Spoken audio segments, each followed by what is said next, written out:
Yeah, thanks so much for the opportunity to speak here. It's really nice to be back. As many of you may have heard in the morning, I did my PhD with Timo Dickscheid and Katrin Ammons in Jülich, and since then I've moved on a little bit, traveled around, and I've kind of come back in a circle to doing neuroscience once more. So I'm really happy to be presenting here results of a project that I'm also doing together with Christian Schiffer at the moment, and a couple of students from my lab. So I'm going to be talking about spatial omics, and since maybe you're not so aware of what this is, I wanted to start by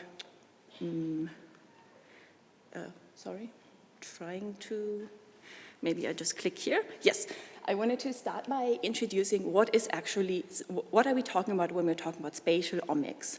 So essentially, this is an extension of techniques like single-cell RNA sequencing, where we measure the transcriptome of cells, so where we measure the gene expression of individual cells. But now, instead of just using it doing it in individual cells, we can have the added spatial information of the XY coordinates on the slide. So in this way, we can analyze the exact locations and neighborhoods of transcripts in cells. And here we see a raw spatial transcriptomic section of a mouse brain generated using a technology called MERFISH. This is the technology I will be using later on as well. This is why I'm mentioning it here. And here you can see, when I'm zooming in, that each dot here essentially represents a transcript, color-coded here, as you can see on the right-hand side, but there's, of course, much more genes that we measure. In fact, using MERFISH, we can measure, depending on the gene panel, between 500 and 1,000 different genes. And this essentially is the data that I'm quite interested in my lab. This way of acquiring this data has seen quite a huge revolution in the last years. There has been an increasing resolution, both in the spatial sense, so in the X and Y coordinates, and also in the gene space. So the amount of genes that you can measure now has drastically increased in recent years. And this, of course, bears quite a big promise that we can now study the spatial pattern and relationships of genes, proteins, and so on in tissues. And we can also connect subcellular signals to tissue-wide signals. However, there is quite some emerging questions that we have now that we have this data. So what are essentially the best computational methods to analyze this data? And how can we connect across the scales? Because I just said we could, in theory, now look at subcellular signals to the tissue-wide signals, but how do we actually do that in practice? And also, something I'm quite interested in my lab is what questions about disease context can be answered with this data, and also how can we connect the spatial omics data to more established ways, like, for example, histology or immunofluorescence of studying tissues at scale. And it's exactly this last question that also brings me here to this community where you're essentially the experts in studying cytoarchitecture or in general the morphology of tissues in the brain in a huge scalable way. And my question is, how can we bring spatial transcriptomics to this data? So here, to make this a bit more precise, for example, what we have in the institute that I'm working, we have spatial transcriptomic sections. This is mouse brain, so I will be staying within mouse, maybe as a short caveat here, because spatial transcriptomics is an emerging technology. It is very expensive, and also the fields of use that you can image with the tissues are about 1 centimeter squared. So as you know, like an entire human brain section is unfortunately not possible yet. I mean, I have high hopes for the future, but this is where we are staying at the moment because the mouse brain is smaller, scalable, and it's also much more easily accessible also for disease contexts. So we have these different mouse brains. We can really now characterize individual cells and classify them into cell types. And this is just a really coarse categorization. We have quite a rich gene panel of 500 genes available here. So we can really look at at substates of cells and also at different genetic processes that may be happening.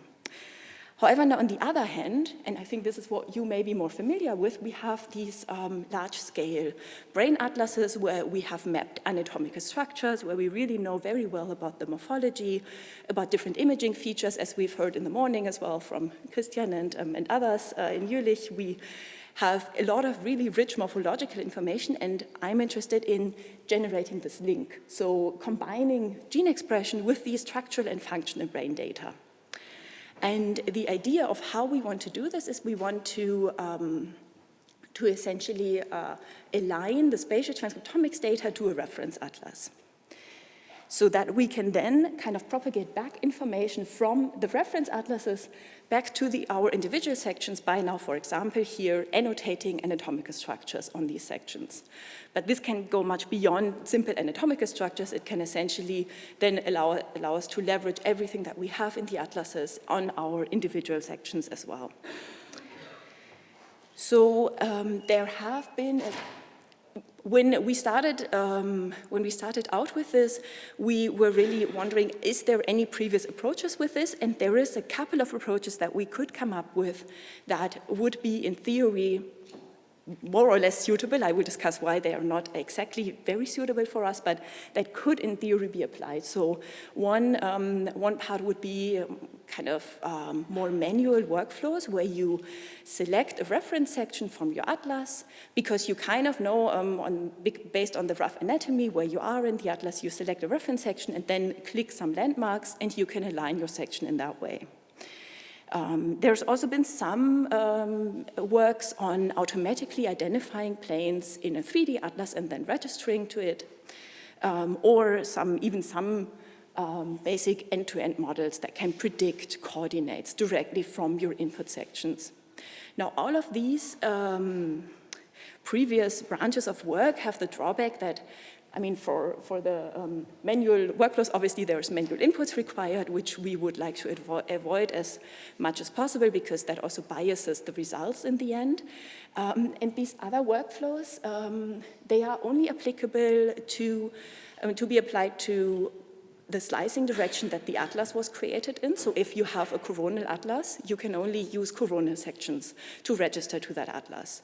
That makes it a bit difficult if you're thinking about actual applications where, for example, in our institute, we're interested in stroke and dementia research, so we want to look at different stroke lesions. And sometimes a different sectioning plane than just coronal may be more appropriate for studying that particular lesion.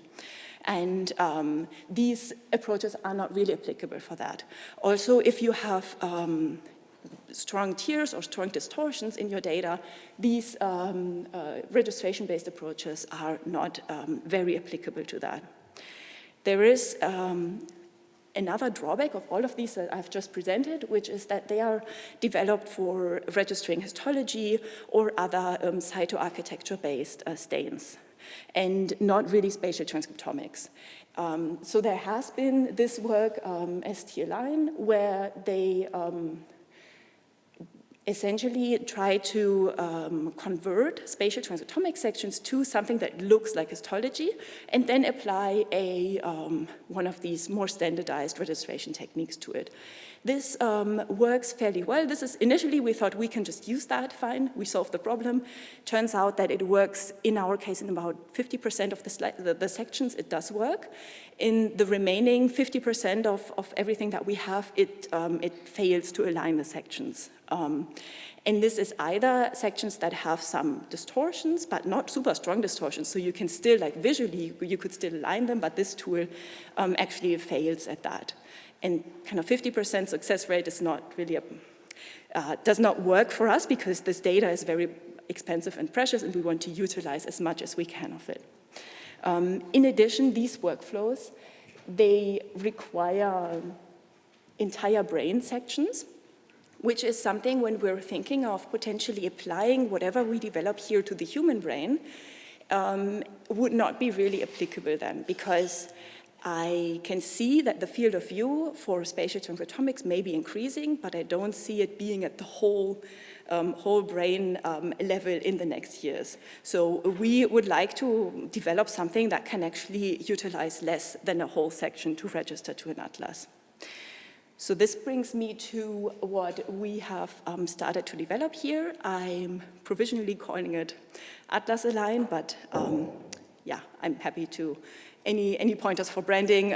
We're choosing names as we can see, it's increasingly important, and I'm not sure if that is the best term here. So if you have any suggestions, I'm very happy for them. Anyway, so what we are trying to do, we are trying to align spatial transcriptomics patches to a common coordinate framework. And we do this through this pipeline here, where the key part of this pipeline, perfect. So the key part of this pipeline is here, where we have an embedding of our cells, and we just want to predict their spatial location. So we want to predict their X, Y, and Z coordinates within an atlas. For this, of course, we need to have an aligned data set where we have the coordinates, and I will come to that in a minute, but this is kind of the key part here. And I'm saying here we want to predict from an embedding. That means that we want to encode all of the 500 genes that we measure for every cell. We want to encode this in some kind of latent representations. We do that because, sorry, I have to click here. We do that because our spatial transcriptomics panels, depending on the gene panel, you may measure different genes. So you don't only, you usually don't measure the same 500 genes, but depending on the experiment, depending on the gene programs or on the cell types that you're interested in, you would design a custom gene panel that you would measure. And ideally, we want our method to be applicable to any of this data regardless of the gene panel. So we want to find an embedding that is kind of robust to the individual gene panels here, that then our predictive model can just predict the X, Y, and Z coordinates. We have this final or additional refine step here, which essentially takes the predicted coordinates and fits in a fine transformation, for example, on these coordinates, because we know originally all of the coordinates came from the same section, so we know they should, in theory, lie on a plane in our coordinate system as well. And this is what we're imposing by this refine step. The jury is still out on whether we will actually need that or not. Maybe there is also another thing that we can do, because of course there may be some distortions. It may not be an actual plane, but it may have some waves on it depending on how the tissue is collapsed and how you slice through the tissue. So we will see that. This is very much a work in progress here. So the data that we're using here comes from the data that we're using for training comes from the Allen Brain Institute. These are in total 3 different mouse brains that we're using. They were measured with different gene panels. So one had like a panel of 1,000 genes, another 500 genes roughly. One was a whole brain, the other one was one hemisphere, so we're trying to be agnostic to that as well. And as the ultimate test data, we're using an in-house data set with yet another gene panel that we are using, which is very much focused on on vascular cells, which are pertaining to the stroke that we are interested in studying here. So this is a very specialized gene panel, which ultimately will show the power of the method here. Now, a key question is how can we actually do this embedding? I said we will do this in sort of hand-wavy way. Now let's be a bit more precise and think about how can we actually embed data from different gene panels in a consistent way. And one option is that we can impute the missing genes. So we could choose a reference set of, here, say, 6,000 genes that we know is quite variable, highly variable across the brain, and then we can just train a model that is called Tangram here, but there's other models as well in the community that can predict the missing values of the genes that we haven't measured in our particular panel. This is done using one of these single-cell atlases where there is all genes measured, so it's just trying to match the data between our spatial cells, where we only have a couple of genes measured, to the single-cell data where we have all the genes measured, and it's just trying to fit the data in that way. Another option is that you would use a transformer-based model, so a generative model that is trained essentially given some genes and some counts to predict the next gene and the next count. And if you train this in a fairly agnostic way by, for example, leaving out individual genes during the training here, you can, in theory, also generate a model that is quite agnostic to the number of genes or to the type of genes that were included in the training and can kind of predict new genes here. The third option is something using contrastive model. This, I think, is very similar to, or has a similar idea to what Christian has presented previously, where you would essentially take cells where you have measured all genes, you just drop out a lot of genes and you say, this should still be the same cell, so in your contrastive loss, these should be similar, and all other cells should be very different to that. This is something that we think is very promising. We're collaborating with people from Helmholtz Munich to establish such a model for mouse brain as well. But right now we are going this route because this is something that is already implemented and we saw that it does work to a certain extent here. So that's what we are choosing to move forward with at the moment. So you can see here how that works. So these are our individual data sets. These are Zheng and Zhuang are the two from the Island Brain Atlas, and ISD, this is our in-house data set. These are UMaps, so kind of two-dimensional projections of the gene expression data that we are measuring, colored by cell types. And you can see this is like the original space. This is the space that has been imputed to these 6,000 highly variable genes. You can see that the space kind of expands a little bit, these UMaps. They look a little bit less kind of nice and isolated here. We believe this is because you are essentially guessing data and it's not guessing a very diverse data. So it's always probably for the same cell types imputing very similar values for all the genes that you're missing. And this, of course, shows up here in the UMaps as being very homogeneous data then. Nevertheless, what we can do with this is we can actually integrate the data into a common space. So here, this bottom map here is colored by our individual data sets, and you can see that they overlap really well, which bodes very well for training. Because what we want to do now is we want to train on the alien brain data where we have the X and Y coordinates, and we want to predict out of the box on the ISD data, on our in-house data. And this, of course, only works if the distributions are the same. So this is the training set that we're using at the moment. It's quite limited. This is because we have limited compute available. I think we really have to talk to the people at Jülich who have the really huge GPUs. I've heard astonishing numbers previously, so I really would like to leverage this much more. Right now, what we are dealing with is that we have kind of two validation sections from two different brains, and we use about 11 training sections here. And this is our initial results that we're getting, which is from these validation sections, the prediction of the coordinates. So this is kind of the X, Y, and Z coordinate that we're predicting. Here, this is the slicing direction. This is why we're only predicting a very small value range here. This also, right now, it doesn't work very well, but this is because we're only predicting from a very narrow range. So the training is also from a very narrow range within the brain, so it hasn't had a lot to go off for learning. But the X and Y coordinates are, or the in-plane coordinates are actually being predicted quite well. And on the bottom here, you can see the predicted coordinates after our affine registration step, kind of our refine step that I had in the pipeline previously. Now, for the results on the ISD data, I unfortunately cannot show you these nice plots for the ISD data because we don't have the ground truth coordinates because there has been no registration. So what I did here instead is first I show you just where the points lie in the predicted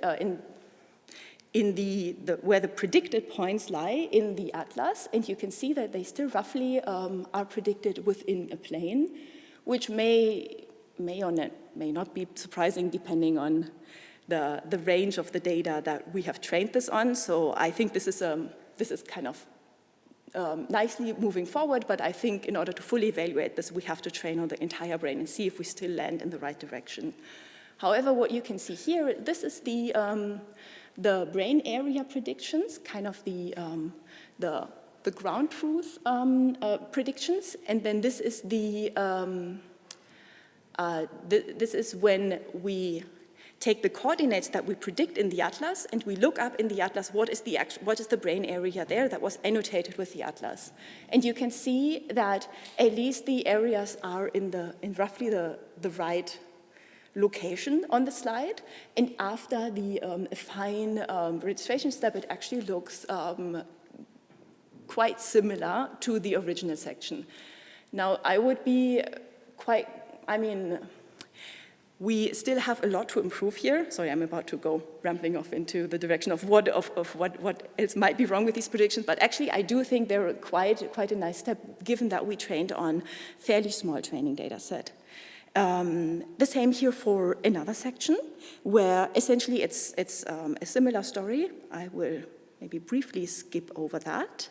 And that kind of leads me to my summary. So essentially, we're trying to establish this as a quite robust pipeline for aligning spatial transcriptomics data to 3D atlases, and thereby enabling this cross-dataset and cross-modal registration and discovery. And the key advantages that I see for such a model, instead of a registration-based model, is that we can register, or we can align smaller sections of tissue. We can align sections of tissue that are not cut in the actual slicing direction of the atlas. And we can align sections of tissue that may have been kind of detached or have distortions or tears in the data, because we're essentially basing our predictions on a small patch with, I think right now we use about 250 micrometer radius for our patches for predicting. So if that tissue is intact, we can in theory do the prediction and we don't need the whole slide. Of course, this is a work in progress. So right now we're hoping to further refine this embed step, where I was talking about that right now we use this imputation, but actually this contrastive model might be a very promising thing to evaluate as well. We also want, of course, to scale up our training to see if we can get better at predicting even, and we want to actually show that we can, for example, even perform well on Sagittarius sections, even though that we're aligning to a coronal atlas. And what is quite important for the spatial transcriptomics community is also evaluate on different spatial transcriptomics assays. So this would be Xenium or Visium HD. These are two other technologies that you can use. And of course, look at sections with strong distortions. So with this, I would like to thank you for your attention and thank all of my collaborators, my lab, and all of the other people that have contributed to these works. Thank you. Thank you.